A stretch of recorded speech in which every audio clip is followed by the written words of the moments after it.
Bien, queridos, estamos listos para analizar la porción que vamos a tratar esta mañana, que se ha estado celebrando durante todo el mes de mayo. Mayordomía. ¿Y usted sabe de dónde viene la palabra mayordomía? De mayordomo. En algunos idiomas le llaman al mayordomo majordus. ¿Cómo le llaman? Majordus, que quiere decir el mayor. Por eso se encuentra que Abraham tomó al majordus. ¿A cuál? ¿Cuál era el majordus de Abraham? ¿El nombre? ¿Cómo se llamaba el majordus? El mayor de los mayordomos de Abraham, ¿cómo se llamaba? ¿Cómo? Eliezer. Y una de las características que tiene que tener y debe tener el mayordomo es que sea una persona confiable. ¿Cómo es? Confiable. Usted se atreve a poner a administrar su riqueza en manos de una persona que toque el piano, Una característica esencial del mayordomo es que sea confiable. Y si Dios nos ha elegido a nosotros como un mayordomo de sus bienes, es porque Dios confía en quién? En nosotros. Y Abraham se atrevió a confiarle la responsabilidad de ir a buscar una esposa para su hijo. ¿A quién era que le tocaba eso? ¿A quién era que le tocaba? Al padre. ¿Usted sabe por qué hay menos divorcio o más divorcio? Usted quizás no se va a saberlo, pero ya los que son mayorcitos, que me llevan años, como son de la edad mía, como la mamita que está por aquí.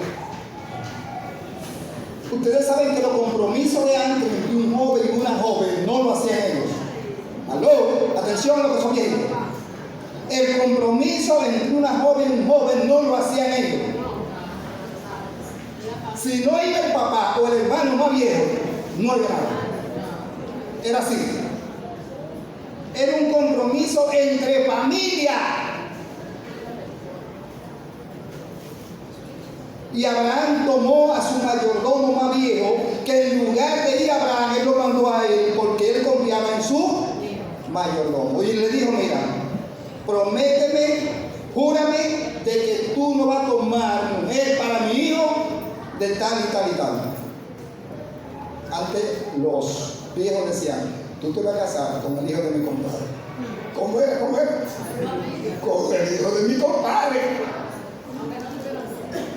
Aunque no fuera rico, pero había responsabilidad.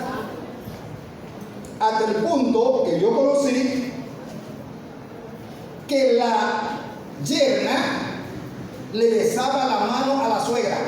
¿Aló? ¿Cómo es? La yerna le besaba la mano a la suegra, a la mamá de su esposo. Porque era que había un cambio. Yo que me voy a casar con la hija de ella, voy a pasar a ser el hijo de ella. Y la hija de ella va a ser hija de mi mamá.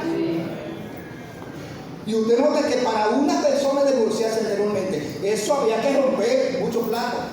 Ahora solamente como queda la comida salada. No se diga cruz.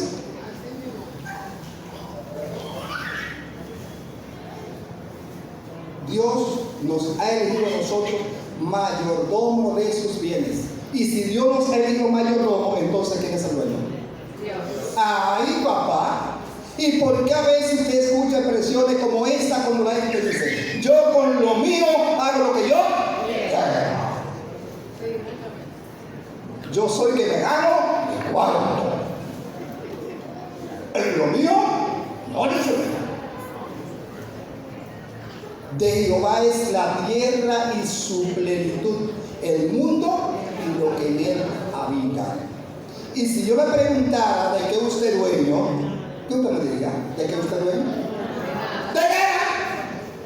Usted nota que cuando viene al mundo no trae nada, y cuando se va, ¿cuánto se lleva? Nada.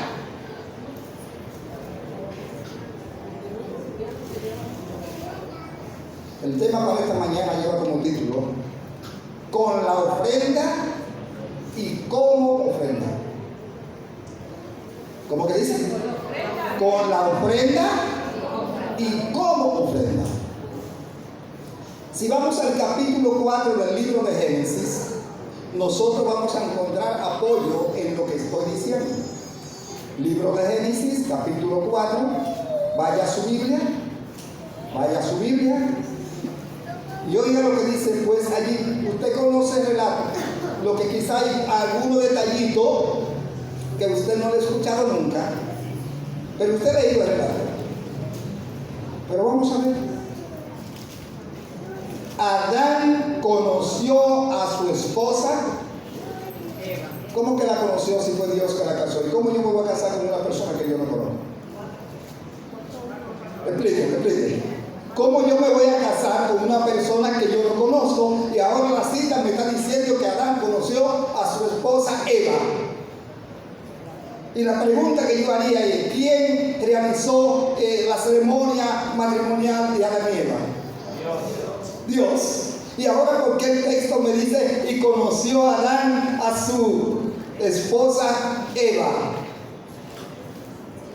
Como que está medio cacón el asunto. Porque el conocer de nosotros de este tiempo es: hola, mi nombre es Pedro Carmona y el mío es Anita de Pérez. No conocido, ¿verdad? No, señor. En el tiempo que ese texto se escribe, no está hablando del conocer personal, de identificarse por nombre. Esa no era la cultura en ese tiempo. ¿Cómo? No, señor. El conocer que está hablando ahí, Génesis 4, es el conocer marital de la relación íntima entre esposo y... Sigue leyendo. Entonces, mira, que concibió. ¿Cuándo es que concibe? Cuando quedó embarazada. Está concebida, tiene un estado de concesión. Entonces lo que está diciendo es que Adán y Eva se juntaron y formaron lo que nosotros conocemos como un solo ¿qué? Un solo cuerpo. Y conoció a Adán a su mujer Eva y concibió y tuvo a Caín. Entonces quedó embarazada, ¿sí o no? Sí. Quedó embarazada. Pero ya Adán sabía el nombre de Eva. ¿O fue Dios que le puso el nombre a Eva? ¿Quién le puso el nombre a Eva? ¿Quién? No. Fue Adán que se lo puso. Fue Adán que se lo puso. Por cuanto ella es madre de todos los vivientes, pues Dios le puso como varona. Y Adán le puso Eva. Pero no se quede. Donde yo quiero llegar es a dos puntos que son totalmente opuestos. Dos puntos que son ¿cómo? Opuestos. Sigue diciendo: por el favor del Señor adquirí un varón. ¿Quién dijo eso? ¿Quién? Eva. De acuerdo al análisis en la investigación bíblica, Eva dice: adquirí un varón por Jehová, porque ya la promesa se había dado de que la serpiente sería herida. ¿A dónde? Y la serpiente diría a la mujer, ¿dónde? En el calcañar. Muere alguien porque le corten el calcañar, pero se le machaca la cabeza. Y usted se ha preguntado por qué la gente siempre mata a la culebra por la cabeza. Usted no ha pensado en eso.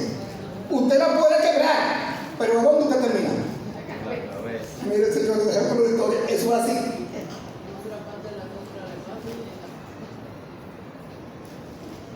Eva pensó que la promesa que se había dado del nacimiento del niño se iba a cumplir ¿en qué? En ella. Por eso ella dice: adquirí varón por Jehová.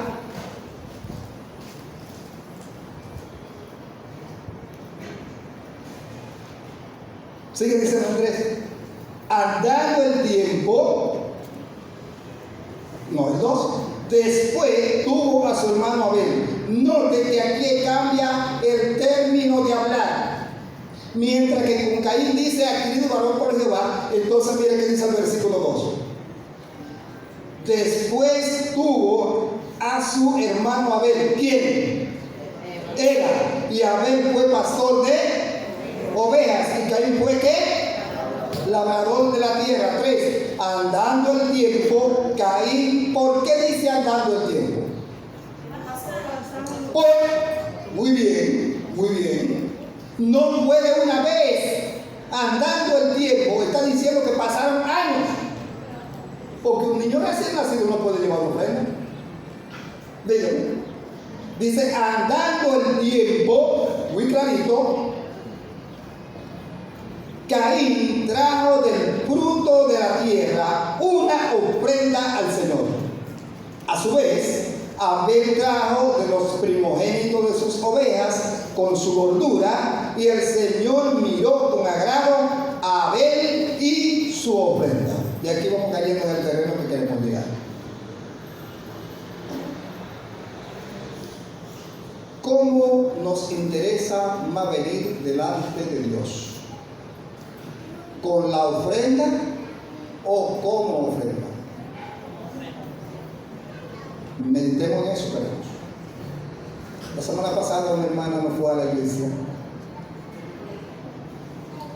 Noté que no fue porque es muy raro quedarse. Mi esposa fue y la visitó en la tarde. A ver, ¿por qué no fue? Y le dijo que no fue porque no tenía la ofrenda. ¿Por qué no fue? Porque no tenía la ofrenda.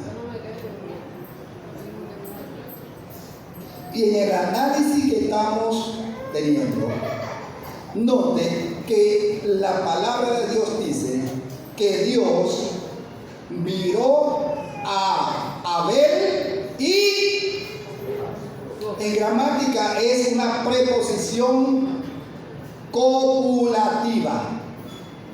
Cuando una cosa enlaza con la otra. No es lo mismo yo decir Pedro y Juan que yo decir Pedro o Juan.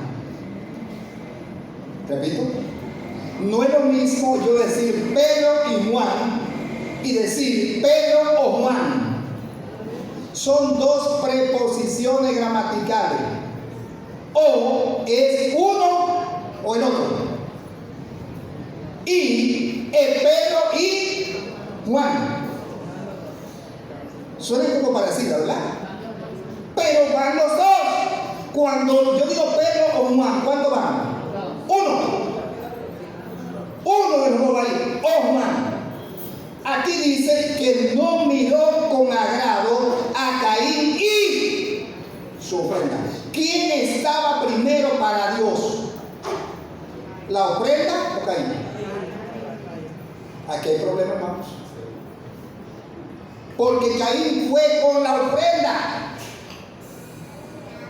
Y el problema de Dios rechazar a Caín no fue por lo que llevó. Mucha gente piensa en eso, incluso adventistas del séptimo día.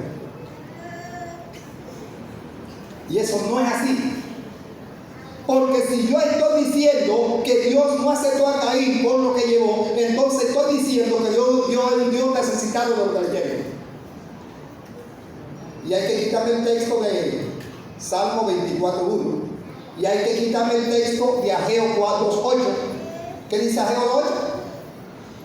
Mía es el oro y mío es la plata, dice Jehová de los ejércitos. Y usted tendría que preguntarse por qué Ageo Dios lo inspira a escribir esa cita. Mío es el oro y mío es la plata. ¿Por qué? Sencillo. En los tiempos de Ageo, lo más cotizado era ¿qué cosa? El oro y la plata. Y si Dios está diciendo que la plata y el oro son míos, entonces entre la plata y el oro, ¿qué hay? Bronce, bauxita, esterlina, cobre. ¿Y de quién son? Son de Dios. Lo que pasa es que está estableciendo un equilibrio, un extremo, como si yo dijera, ¿qué hay entre el fondo de la iglesia y la entrada de la iglesia? De Jehová es la entrada de la iglesia y el fondo de la iglesia. ¿Y las otras cosas? ¿Usted me está entendiendo? Las demás cosas están en el medio de esa. Y entonces hay gente que dice, no, porque Dios no aceptó el sacrificio de Caín, porque lo que le llevó fue fruto del campo. Había otro problema. Cuando tú no seas para Dios, lo que tú le lleves, menos. ¿Cómo es, hermano? Cuando tú y yo no seamos una ofrenda para Dios, lo que le llevemos, tampoco.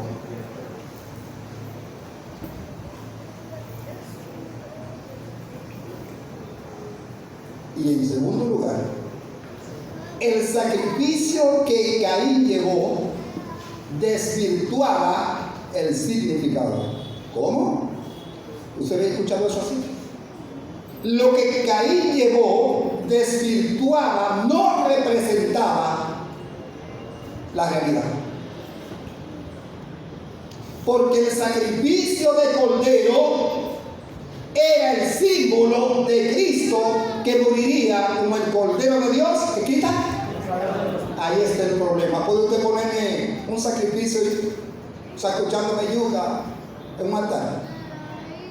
La Biblia dice que sin derramamiento de no hay remisión de. Entonces lo que Caín llevó no representaba el símbolo de lo que tiene que ser. Dice que Cristo ofrendó su cuerpo en expiación por quienes, por nosotros. No representaba. Por eso Caín fue con la ofrenda, pero él no fue con la ofrenda. Romanos 12:1 dice: os ruego, hermanos, por la misericordia de Dios, que presentéis vuestro cuerpo a Dios en ¿cómo? En sacrificio vivo, santo, agradable a Dios, que es vuestro culto racional.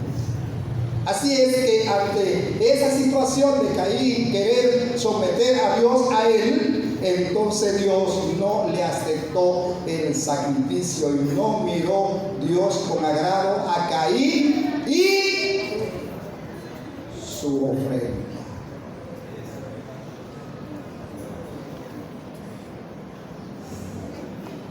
El único acto de adoración que simboliza el sacrificio de Cristo, ¿usted sabe cuál es? El único acto de adoración que simboliza el sacrificio de Cristo, ¿sabe usted cuál es? Se lo voy a decir: la ofrenda. Hablaba con un pastor el sábado pasado, antepasado, y me dice: el gran problema actualmente de la feligresía en todas partes es el problema de la ofrenda.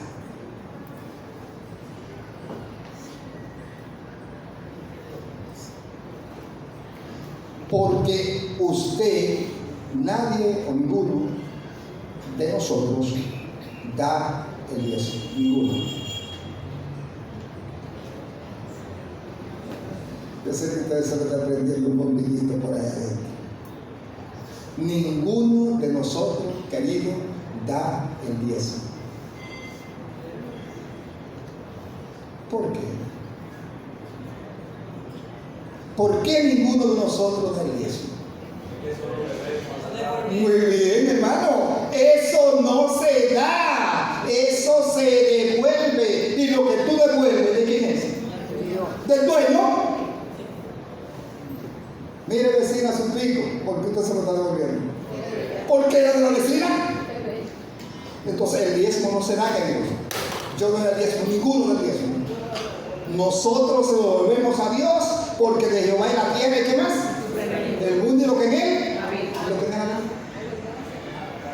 Si nosotros, el Señor lo va a medir en la fidelidad, tiene que ser por la fidelidad con la cual midió a Caín. ¿Por qué fue que Dios midió a Caín? Por la ofrenda. Por la ofrenda que lo midió. Y como la ofrenda no dice el porcentaje, bueno, ustedes lo conocieron, quizás no todo igual que yo, pero lo conocieron. Hermano Vinicio Ruiz. El hermano Vinicio Ruiz era, podemos decir, un ícono en los temas de mayordomía. Y había un himno que se llamaba, no sé si está todavía, soy mayordomo del cielo, con gozo canto al Señor. Doy mis ofrendas y diezmo, mi ser entero lo doy. Tengo mansión en el cielo, llena de luz y esplendor, donde todos veremos el rostro del Salvador. Y el coro decía, ven, buen siervo fiel, sobre poco siervo fiel, sobre muchos, ¿de qué quieres? Entre tu gozo. Y siempre él enfatizaba en dirección a eso, y prácticamente caemos en el problema de hoy. Como la ofrenda no es una partida en la cual nosotros podemos decir soltando, sino de acuerdo a lo que tú vas a proponga. Y él hablaba mucho del pacto con Dios. Le decía a la tesorera, si la iglesia tan siquiera entrara en un 5%, muchas de las necesidades de la iglesia fueran resueltas. Sin mucho punto. Oiga, con un 5% se apalearían muchas cosas. Pero la iglesia tiene que hacer una revisión en cuanto a eso, y tiene que ser algo personal. Después, yo no sé cuántos años tiene el hermano Vinicio, que murió, pero ya tiene un par de años. Pero después de ese seminario de mayordomía, yo entré en un 5%, y por esos 2 años que no me va a doler. Y para bajar de ahí, mejor prefiero subir. Y déjeme decirle que yo no soy rico, no. Pero la bendición de Dios no consiste en hacerte rico. La bendición de Dios consiste en una bendición. Y recuerde que la bendición de Salomón fue que Dios le dio ¿qué cosa? Sabiduría. Y entonces, como él pidió sabiduría, entonces Dios le añadió ¿qué cosa? Las otras cosas. Qué bueno sería si nosotros como iglesia, queridos, pensáramos de la manera como debe ser. Y yo estoy seguro que Dios derramará sobre nosotros bendiciones. ¿Hasta qué? Hasta que sobre algo. Les decía ahorita que una de las características del mayordomo es que sea hallado fiel. Entonces, cuando pasamos el caso de Abel, notemos que Dios miró con agrado ¿qué cosa? Abel y, oiga, todavía está parecido la palabra y. Usted ve que en las dos cosas Dios dijo lo mismo. En la primera Dios no le agradó a Caín y su ofrenda. Y en la de Abel dice que le agradó tanto el que ofrendó como la ofrenda. ¿Me están entendiendo, mis hermanos? ¿Qué es lo que queremos decir? Saquémonos de la mente que nosotros estamos dándole a Dios, que a Dios no se le da. Y lo que Dios tú dices que te da, Él te lo devuelve. Y hay un texto que dice, el que a mi prójimo da, a mí me presta. ¿Por qué? ¿Por qué? Porque yo se lo devuelvo, queridos. El que trabaja para Dios no trabaja de balde. El año pasado, yo iba donde trabajaba antes y me encontré con una hermana de la iglesia y está sacando la basura. Y como tenemos ya tanta confianza, me dice, hermano, yo no tengo hoy ni para comprar nada.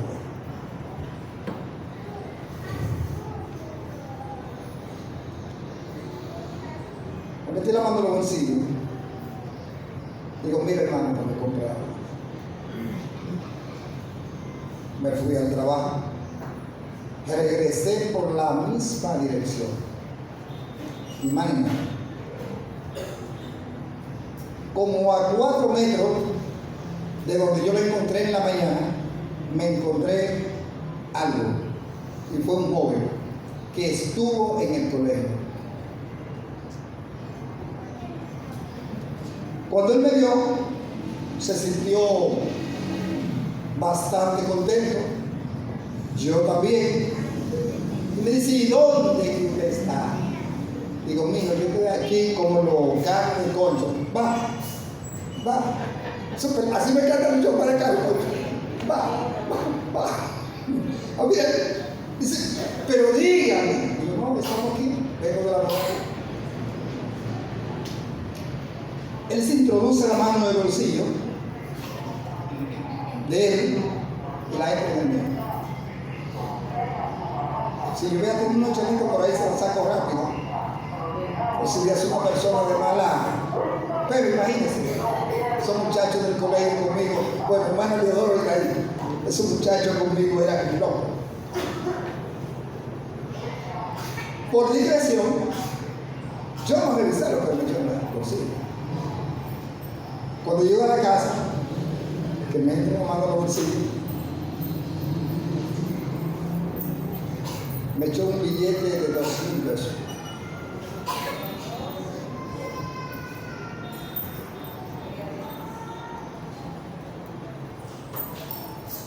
Le dije a mi esposa, eso fue un muchacho de los que estaba en el colegio. Dice, ¿cómo va a ser eso? Vamos a poner que yo al hermano le di 400 y él me dio 2,000. ¿Cuántas veces se contienen 2,000 en 400? Hermano, más que de ahí es Dios por nosotros. Cuando no te lo da en dinero, te lo da en qué? En salud. Es así que Dios trabaja. Y dice el texto que Dios se agradó de la ofrenda de Abel. ¿Y le parece bien que también Él se alegre de la ofrenda de nosotros cuando nosotros hagamos lo que Abel hizo? Que fue como ofrenda y fue también como. ¿Cómo usted me dice a mí que usted no vaya a la iglesia porque no tiene ofrenda? Y la iglesia adventista trabaja así. La iglesia adventista del 7º día no trabaja así. Si usted no tiene la ofrenda, vaya que a quien Dios no necesita es a usted. Por eso he corregido allá en mi iglesia algo. Bendice las ofrendas. Digo, no me diga eso, hermano. No me diga que bendiga la leche cuando la que tiene que estar bendita la vaca. ¿No parece ambicioso? Bendice las ofrendas, pero ¿por qué va a bendecir la ofrenda? Bendice al que da la ofrenda. Y si usted hace eso, le está diciendo que lo que necesita de mí, ¿qué cosa es? La ofrenda. Dios me necesita a ti. Me necesita a mí, no necesita a nosotros. Y eso no va a quitar que tú sigas reconociendo que de Jehová es la tierra, el mundo. Algo más que el mayordomo. Pero mi abuelo amado. ¿Está bueno? Entonces debo terminar.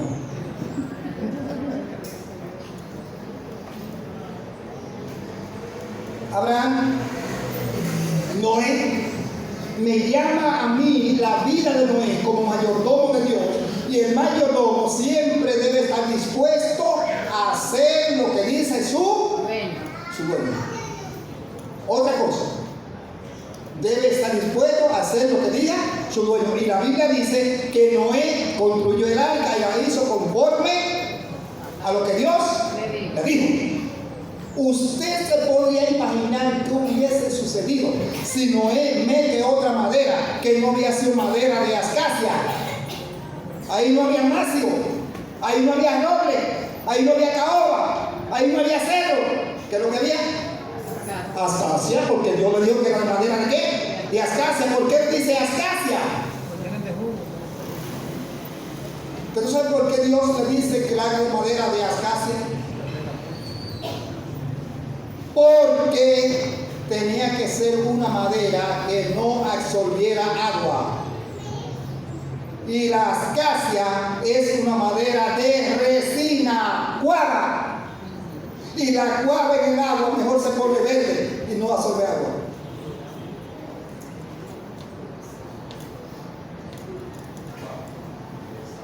Hazla de madera de acacia. Le hará piso bajo, piso medio y piso alto. Le hará una ventana por la parte de arriba y la puerta se la va a poner a los lados. Y la Biblia dice, e hizo Noé conforme a lo que le ordenó. Hermanos, que nosotros como mayordomos de Dios hagamos las cosas como Dios nos manda que lo hagamos, y veremos que nos irá como bien.